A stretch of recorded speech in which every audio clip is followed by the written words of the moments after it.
Acteur majeur de l'industrie automobile mondiale, PSA Peugeot Citroën est aujourd'hui un groupe innovant et diversifié. Cette réalité s'appuie sur une histoire, celle d'un groupe industriel, celle de deux marques, Peugeot et Citroën, des femmes et des hommes qui l'ont construit. Pour Peugeot, tout a débuté dès 1810, évoluant de la métallurgie à la fabrication de vélos puis de cycles motorisés, pour enfin devenir l'un des pionniers de la production automobile. À chaque génération s'illustrent des hommes d'une même famille qui façonnent jour après jour la marque. Ils se nomment Jules, Armand et Robert Peugeot. Citroën résulte du génie et de la volonté d'un homme, André Citroën, ingénieur passionné par l'automobile et des innovations du début du XXe siècle. Après avoir révolutionné l'engrenage à chevron, il introduit les nouveaux modes d'organisation inspirés du Fordisme dès 1919 dans son usine du quai de Javel à Paris.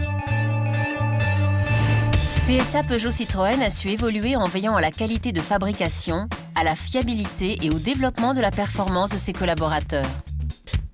Maîtrise du geste, rigueur, précision sont les exigences que tous apportent à leur travail. 1890, la première voiture à essence au monde est une Peugeot. 1919, la première production en grande série en Europe est la Citroën Type A. 1950, Peugeot et Citroën se lancent dans la production de masse. 1976, Michelin, actionnaire majoritaire de Citroën, demande à Peugeot d'en conduire la restructuration. Le groupe PSA Peugeot Citroën est né. 1978, rachat des filiales européennes de Chrysler, accélération du développement international du groupe. 1979, en s'inspirant de l'industrie japonaise, le groupe trouve les ressources financières et humaines pour transformer ses usines et atteindre la dimension internationale. Aujourd'hui, le groupe renforce sa compétitivité en menant une politique de coopération à travers des partenariats stratégiques avec Ford et BMW Group pour les moteurs, avec Fiat, Toyota et Mitsubishi pour des plateformes communes. PSA Peugeot Citroën applique une véritable politique sociale novatrice d'emploi, de formation, afin de faire progresser ses collaborateurs tout en prenant en considération les enjeux sociaux. Dès la fin du XIXe siècle, en véritable innovateur, créant logement ouvrier, caisse de secours, aide sociale et caisse de retraite, Peugeot attire une population qui ne cesse de croître au fil des ans. De son côté, Citroën met en place des services sociaux tels que crèches, coopératives, colonies de vacances.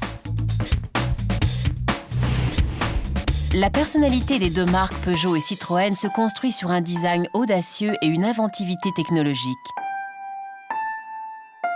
Alors que Citroën révolutionne l'automobile avec la traction avant, une carrosserie monocoque novatrice et des freins hydrauliques, Peugeot signe un véhicule aux lignes aérodynamiques, la 402, dont le design de la face avant devient une référence pour l'automobile.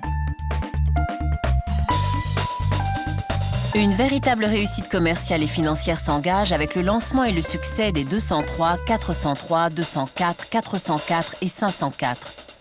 Peugeot devient l'une des marques les plus prestigieuses d'Europe. Citroën lance en 1948 la célèbre 2 chevaux et la révolutionnaire DS en 1955, un bond en avant technologique. Roland Barthes célèbre cette réussite en la comparant à un nouveau Nautilus. Citroën est l'image parfaite du high-tech et du style français. Dans les années 80, le succès de la Peugeot 205 qui franchit les 5 millions d'exemplaires et la Citroën BX donnent au groupe une image moderne et conquérante. Designers de talent, bureaux de style, les deux marques évoluent aujourd'hui avec des technologies de pointe pour créer les modèles à succès tels que DS3 et RCZ. Dès 1920, Citroën et Peugeot créent un véritable réseau de succursales. Aujourd'hui, deuxième constructeur européen, le groupe est présent dans 160 pays et ne cesse de renforcer sa position sur les nouveaux marchés d'Europe centrale et orientale, d'Amérique latine et de Chine. Visionnaire et pionnier de la publicité et du marketing, André Citroën invente le crédit automobile et utilise dès les années 30 des nouveaux moyens de communication, comme l'illumination de la Tour Eiffel, lance des expéditions lointaines, première traversée automobile du Sahara, croisière noire, croisière jaune, Citroën se construit une image. C'est par la compétition automobile que Peugeot consolide son image, misant avant tout sur la qualité et la technicité de ses modèles. Un enjeu essentiel toujours présent dans l'ADN du groupe. Et c'est dans les courses d'endurance que Peugeot excelle en gagnant en 2009 les 24 heures du Mans. Citroën domine le championnat du monde des rallyes WRC depuis 6 ans. Le groupe PSA Peugeot Citroën, plus que jamais mobilisé, est engagé dans une politique d'environnement volontariste et dynamique. Hybridation, véhicules électriques, optimisation des moteurs thermiques. Il place le développement responsable comme socle de sa vision et de ses activités futures. Avec des objectifs de croissance et de rentabilité, PSA Peugeot Citroën est une entreprise inscrite dans son siècle qui n'oublie ni ses racines ni ses valeurs.